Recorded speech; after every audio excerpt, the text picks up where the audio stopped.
Are your friends really positive? Are your employees really positive? They really have the right mindset? Having meetings, having one-on-ones with them, trying to reframe them, how they look at things. So if they're not taking apart a situation and saying, how do I solve that problem? How do I make the situation better?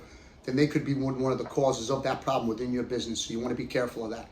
You always got to look to see who's to your left, to your right. Who are you around? Are they really positive? Do they uplift you? Do they bring you down? How do they look at situations? Not everybody looks at situations the same.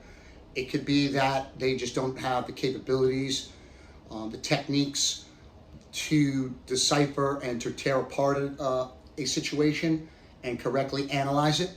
They may only use past behaviors, so maybe something in their childhood, their teens that happen, and they have a negative response to these particular things.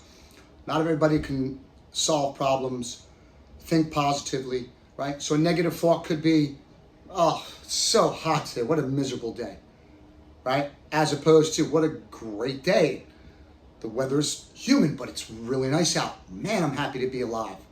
So two different takes on the weather, different mindsets, right? And as a leader, you have to set the tone. You have to have the right mindset. You have to be able to come in and say, okay, here's the mindset we're going to have. Here's the mindset we're not going to have. And then you have to shift. You have to shift people from down here to up here, right? So the mindset you want is here. How do we shift them? That's the $1 million question. You can't change somebody's mind unless they want to do it themselves. You can give them the tools, you can give them the suggestions, you can give them the counseling, you can give them the groups, you can give them everything. But if they don't want to change their mindset, they're not going to change. I'll say it again, if they don't want to change their mindset, they're not going to change. Some people are stuck in their ways. And those are some of the people that you may need to move on from. You may not need them in your organization, may not need them as friends. You have to decide. It's tough decisions that need to be made in order to move your organization, your business forward. Do you want your business to become stagnant? Sometimes you have to look internally. Well, sales are the same, this is the same. Well, maybe there's something internal, maybe there's a negative shift, a negative culture, negative attitude within your organization that's stagnating, right? So you have to really assess that, really see each individual component and break it apart, right?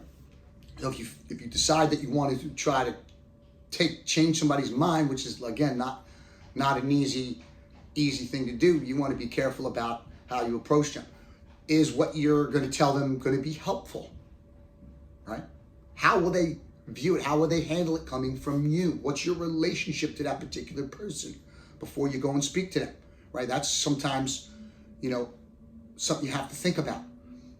What's the outcome that you want? How will you measure results? Okay?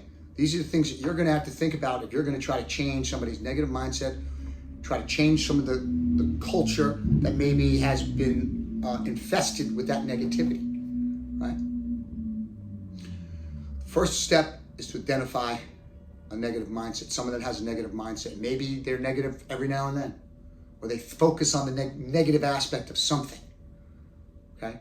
That you have to assess, are you taking on those attributes? Are those affecting you, your business, your relationship? If they're affecting you, your business, your relationship, that for sure is a toxic, negative person, and you need to get as far away from them as possible, okay? So you want to make those assessments, see who's willing to change. Not everybody's willing to change. Give them steps to change, ways to look at things. Every time the problem arises, make sure that they're understanding they have to look at it a certain way. They can't use any negative words, any negative thoughts. If they do, they have to stop. Take a step back and then use positive thoughts and words. Right? So that's one way to sort of help them, guide them. But again, it's up to them. It's up to them to change, up to them to change their mindset. You have to identify it, confront, challenge, and change is which my 3 C's I use for all problem solving: confront, challenge, and change, right? Give them tools to utilize, change that negative mindset, change the people you're with, change your business, and then you can become more successful. If you don't change those things, your business may not be more successful, you may not be more successful, and your personal life may not be more successful. Could have all 3 of those problems all at once. All those things intertwined, you could have a problem, okay? So, again, negative mindset is detrimental to you, your business, and your relationship. Inbox me if you have any questions. Stay tuned for more videos. Hit the subscribe button. I'm coming at you, Serge Worldwide, dealing with small business problems, solving problems one business at a time. Your business is my business, as always. I love you guys. Stay tuned for more. Thank you.